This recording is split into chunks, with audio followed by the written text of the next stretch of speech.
Selamat berjumpa anak-anakku semua yang ada di rumah. Semoga Anda semua sehat dan tetap semangat. Nah, ini pertemuan kita yang kedua dalam pembelajaran prakarya. Bapak mengharapkan kalian sudah siap untuk memulai pembelajaran kita.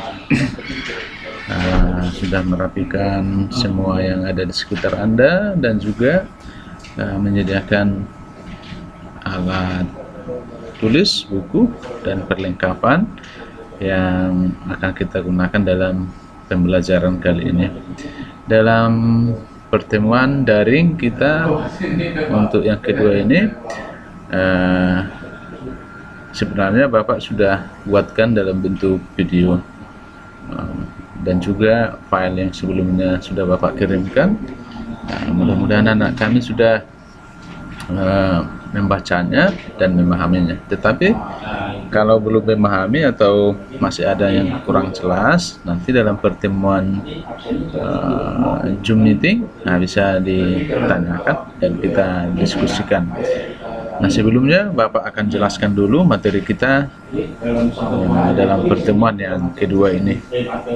Nah, sebelum kita bahas lebih jauh, Bapak ada sebuah video motivasi untuk kita yang berkaitan dengan pembelajaran kita. Silakan disimak ya. Pagi hari menjadi awal yang penting bagi seorang Yasa Singgi. Saat membuka mata, semangatnya terpacu dengan menatap tembok kamarnya. Sederet harapan dan cita-citanya selalu ia tuliskan di secari kertas. Ia desain sendiri. Ilmunya didapat secara otodidak. Yasa juga kerap mencari desain produknya melalui situs-situs di internet. Jualan online satu-satunya bisnis yang bisa dimulai dengan modal yang minim banget, sedikit banget. Pertama kali usaha online bisa dibilang ya modalnya waktu itu cuma modal BlackBerry, BBM yang saya punya, bayar uang pulsa yang tiap bulan, udah cuma itu aja. Dengan modal itu doang saya bisa mulai bisnis online. Terjun menjadi wirausaha di usia belia bukan tanpa alasan. Hatinya tergerak mencari penghasilan sendiri sejak sang ayah jatuh sakit. Saat itu kondisi ekonomi keluarganya juga pas-pasan. Alhasil, Yasa memutuskan untuk membiayai kebutuhan pribadinya. Memiliki keterbatasan materi bukan sebagai halangan mewujudkan impiannya untuk mandiri sejak di usia muda. Seenggaknya dari muda ada satu start yang kita mulai buat ngejar impian kita.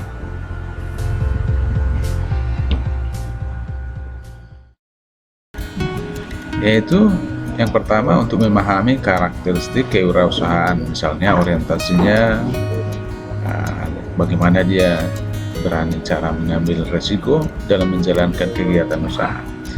Nah, selanjutnya nanti kita bisa mempraktikkan atau memperoleh keterampilan bagaimana mengidentifikasi karakteristik wirausahawan berdasarkan keberhasilan dan kegagalan usaha. Yang pertama sekali, kita harus memahami dulu apa itu wirausaha dan kewirausahaan ya. Dalam bahasa Inggris disebut entrepreneurship. Wirausaha itu adalah proses mengidentifikasi, mengembangkan dan membawa visi, ide inovatif, jeli melihat peluang dan cara yang lebih baik dalam menjalankan sesuatu. Nah, hasil akhir dari proses tersebut adalah penciptaan usaha baru secara mandiri tentunya, yang dibentuk pada kondisi risiko dan ketidakpastian.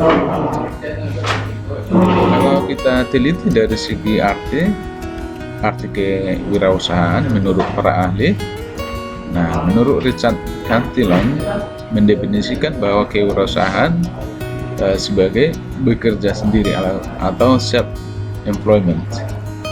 Definisi ini menekankan pada bagaimana seorang menghadapi risiko atau ketidakpastian. Menurut Penrose, kegiatan kewirausahaan mencakup identifikasi peluang di dalam sistem ekonomi. Sementara menurut Harvey Levenshtein, kewirausahaan mencakup kegiatan yang dibutuhkan untuk menciptakan atau melaksanakan perusahaan pada saat semua pasar belum terbentuk atau belum teridentifikasi dengan jelas, atau komponen fungsi produksinya belum diketahui sepenuhnya. Nah, itu menurut Levinstein. Sedangkan menurut Peter Drucker, kewirausahaan adalah kemampuan untuk menciptakan sesuatu yang baru dan berbeda. Nah, orang yang melakukan kewirausahaan itu disebut wirausahawan. Nah, itu menurut kajian dan arti menurut para ahli gitu ya. Tapi secara etimologi, kewirausahaan berasal dari kata wira dan usaha. Nah, wira itu apa? Wira berarti berjuang, pahlawan, teladan, berbudi luhur, gagah berani, dan berwatak agung. Nah, itu wira. Kemudian usaha adalah perbuatan, yaitu kerja atau berbuat sesuatu, tentunya sesuatu yang lebih baik. Jadi wirausaha adalah pejuang atau pahlawan yang berbuat sesuatu. Nah, ini dari etimologinya. Nah, sekarang muncul pertanyaan, nah, bagaimana seorang wirausahawan itu atau entrepreneur mempunyai cara berpikir yang berbeda dari orang lain pada umumnya ya. Memang wirausahaan itu memiliki motivasi, panggilan jiwa, persepsi dan emosi yang sangat terkait dengan perilaku ya, perilaku sebagai manusia yang unggul. Nah, itu membuat mereka berbeda. Walaupun jatuh bangun atau misalnya usahanya yang pertama gagal, dia akan berusaha terus dia, karena jiwa dan juga potensi dirinya, motivasinya, panggilan jiwanya memang di situ dia. Kalau seorang usahawan itu diajak untuk terjun ke misalnya menjadi seorang pegawai atau aparat mungkin atau yang lainnya, dia tidak ini ya, tidak masuk lah istilahnya. Jadi dia lebih nyaman menjadi seorang wirausahawan. Ada beberapa ciri-ciri wirausahawan. Nah, tentu kalau kita lihat dari video singkat tadi, yang pertama adalah memiliki percaya diri yang tinggi. Nah, dia selalu berprinsip I can, bukan mudah menyerah gitu ya. Yang kedua, berorientasi pada tugas dan hasil. Artinya dia melakukan sesuatu itu karena ada sudah bayangan kalau dia bekerja keras mendapatkan sesuatu hasil, atau dengan kerja kerasnya dia sudah membayangkan akan memperoleh hasil dari usahanya itu. Nah, ini orientasinya seperti itu. Kemudian ciri yang ketiga adalah berani mengambil risiko ya. Dia berani mengambil risiko, maksudnya ada hal-hal yang misalnya tak lazim atau misalnya mungkin harus membuang uang banyak, tapi dia berani, entah itu membuka usaha makanan, hotel, atau yang lainnya misalnya, dia berani, sementara orang lain mungkin tidak terpikir untuk itu, takut untuk berinvestasi misalnya. Yang keempat adalah dia selalu menjaga keorisinalan atau patennya dia. Masuk keorisinalan ini adalah seorang pengusaha itu menjaga ciri khas usahanya. Mungkin hanya dia yang bisa buat begitu gitu ya, beda dari orang lain. Patennya ada, hak ciptanya gitu ya, kalau bisa dipatenkan misalnya. Walaupun misalnya seorang pengusaha di bidang pakaian misalnya atau busana, tapi dia mungkin kelebihannya memiliki gudang kata-katanya atau desainnya yang unik gitu ya. Dia orisinil, berbeda dengan yang lain, walaupun jenis produknya mungkin banyak sudah di pasar misalnya. Kemudian orientasinya ke masa depan, jadi dia berorientasi masa depan, maksudnya visioner dia. Artinya dia tidak cukup atau puas dengan keadaan sekarang, dia selalu meneliti atau mengupgrade produknya supaya tidak kedaluarsa ditinggalkan orang. Yang kemudian dia memiliki ciri seorang pemimpin. Jadi seorang wirausahaan itu harus menjadi pemimpin. Dia harus bisa mengkolaborasi, mengarahkan karyawannya untuk mencapai tujuan usahanya. Itu yang namanya jiwa kepemimpinan. Dialah sebagai bosnya dan dia yang mengkoordinasi gitu ya semua bawahan dan karyawan. Kemudian dia harus jujur dan terpercaya. Nah, kejujuran dalam wirausahaan itu sangat penting. Jangan kita misalnya membuat suatu produk ya, tetapi memang bahan dan alat-alatnya atau apanya mungkin dari yang tidak layak misalnya atau tidak sebagus dari yang dipromosikan gitu. Nah, suatu saat nanti pelanggan mengetahui itu mungkin akan lari meninggalkan produknya. Jadi pengusaha itu harus jujur, dia jujur dalam melakukan usahanya dan jujur dalam promosi mungkin kan banyak hal yang harus dipertanggungjawabkan. Nah, kemudian berdasarkan itu juga sifat-sifat seorang wirausahaan itu berkaitan dengan ciri-cirinya tadi. Harus memiliki kreativitas yang tinggi, fleksibel, seharusnya harus serba bisa karena kita membangun jaringan bisnis yang luas. Jadi dia harus suka tantangan. Kemudian harus dapat bergaul dengan orang lain, suka terhadap saran dan kritik yang membangun. Jadi kalau misalnya produk kita dikritik orang, ya harus kita terima, harus kita evaluasi tentunya. Makanya di sebuah usaha itu biasanya ada kotak saran dan kritik kan. Bagi seorang pengusaha itu merupakan masukan supaya bisa memperbaharui atau mengevaluasi apa yang sudah dikerjakan dan apa yang sudah dihasilkan.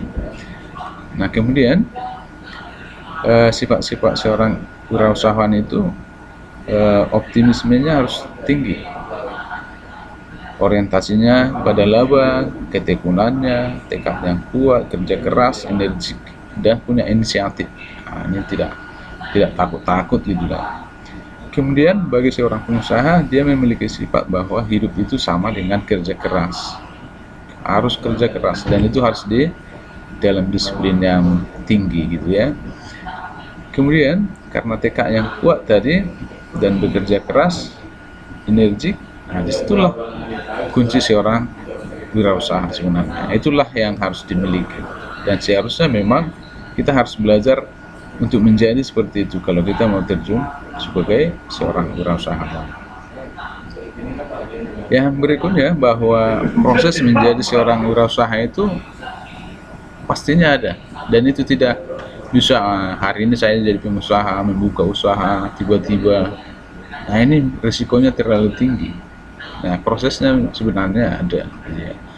Menurut Carol Nur, ya proses menjadi wirausahawan itu diawali dengan adanya inovasi gagasan, inovasi tentang sesuatu produk misalnya. Harus ada dulu inovasinya seperti apa. Ini tidak muncul dengan sendirinya kan.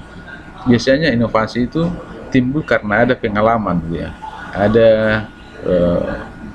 gagasan, ide yang hadir melalui mungkin melalui pelatihan atau pendidikan ya.